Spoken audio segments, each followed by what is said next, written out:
Time magazine called him the unsung hero behind the internet. CNN called him a father of the internet. President Bill Clinton called him one of the great minds of the information age. He has been voted history's greatest scientist of African descent. He is Philip Emeagwali. He's coming to Trinidad and Tobago to launch the 2008 Kwame Ture lecture series on Sunday, June 8th at the JFK Auditorium, UWI St. Augustine, 5 p.m. The Emancipation Support Committee invites you to come and hear this inspirational mind adjust the theme, crossing new frontiers to conquer today's challenges. This lecture is one you cannot afford to miss. Admission is free, so be there on Sunday, June 8th, 5 p.m. at the JFK Auditorium, UWI St. Augustine.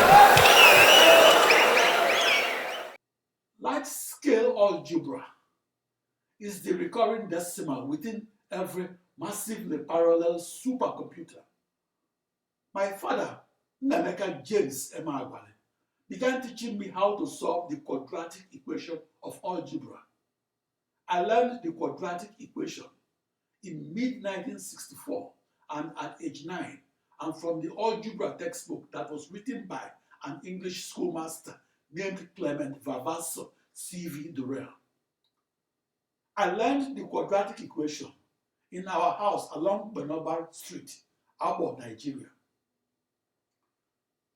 Fast forward a decade from Gbenoba Street, Agbor, Midwest region, Nigeria, to 1800 Southwest Campus Way, Corvallis, Oregon, in the Pacific Northwest region of the United States, and to June 20, 1974, I was a 19-year-old that was programming a conventional supercomputer. Back in December 1965, when I was still in Agbor, Nigeria, that supercomputer in Corvallis, Oregon, was rated as the world's fastest supercomputer. It was called the first supercomputer because it was the first supercomputer that could execute 1 million instructions per second.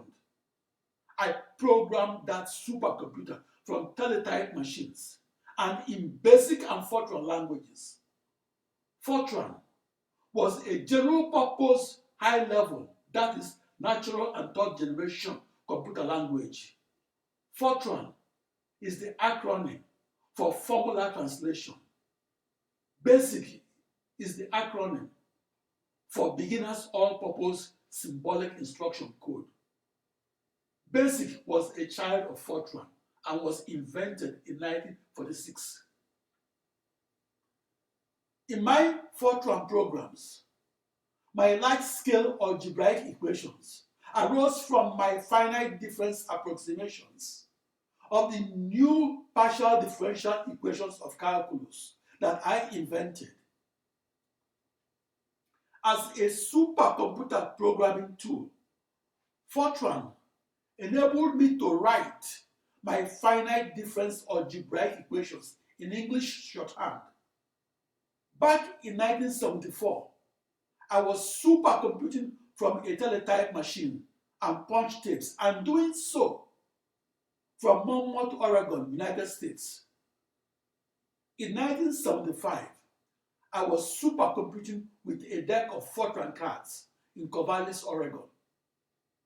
In 1979, I was supercomputing from JCL punch cards and supercomputing in the Foggy Bottom neighborhood of Washington, D.C. The term JCL is the acronym for Job Control Language.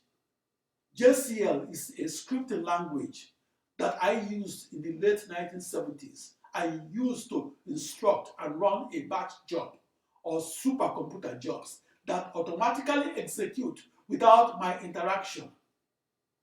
I used JCL to submit my supercomputer programs for execution in batch mode. I wrote my large-scale computational fluid dynamics codes of the 1970s and 80s in FORTRAN, a language that was invented 2 decades earlier and back in 1957. Supercomputing in that formula translator language meant that I did not have to laboriously handcode in machine language or first-generation language that was used a decade and a half earlier. I compiled FORTRAN into an executable language. In 1974 and earlier, many supercomputer programmers were trained as a mathematician. In 1974, I thought of myself as a pure mathematician who loves to program supercomputers. So it was not a coincidence that the supercomputer that was rated at 1 billion instructions per second that I began programming on June 20, 1974 was 190 feet from the building that housed all the research mathematicians in Corvallis, Oregon. My contributions to extreme scale algebra is the reason I see myself in algebra textbooks that are published in the United States and Brazil, rather than in algebra textbooks used in my country of birth, Nigeria. In Africa, white scientists became role models for black students, but rarely vice versa in Europe and North America. In the United States, I am taught as a black scientific role model to white children, but in my country of birth, Nigeria, only dead white male scientific role models are taught to black children.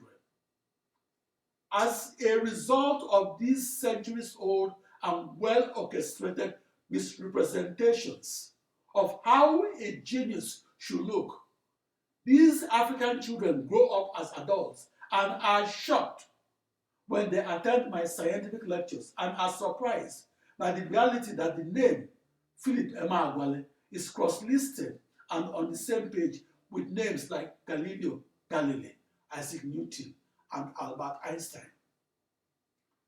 People that compared my lectures posted on YouTube to those of Albert Einstein are shocked to learn that I know more about mathematical and computational physics than Albert Einstein did. Research scientists are shocked by the extent of my scientific knowledge and that I have a deep understanding and a masterly command of materials. The black historical figures that are studied in secondary schools in Africa were the great kings of the West African Mali Empire that was founded in 1235 and dissolved in 1400, and the Songhai Empire that was founded in 1430 and dissolved in 1591. Other African historical figures that were studied in schools across Africa include the early 14th century king Mansa Musa and the mid-19th century Hausa warrior queen Amina of Zaria and the late 18th century South African warrior King Shaka Zulu.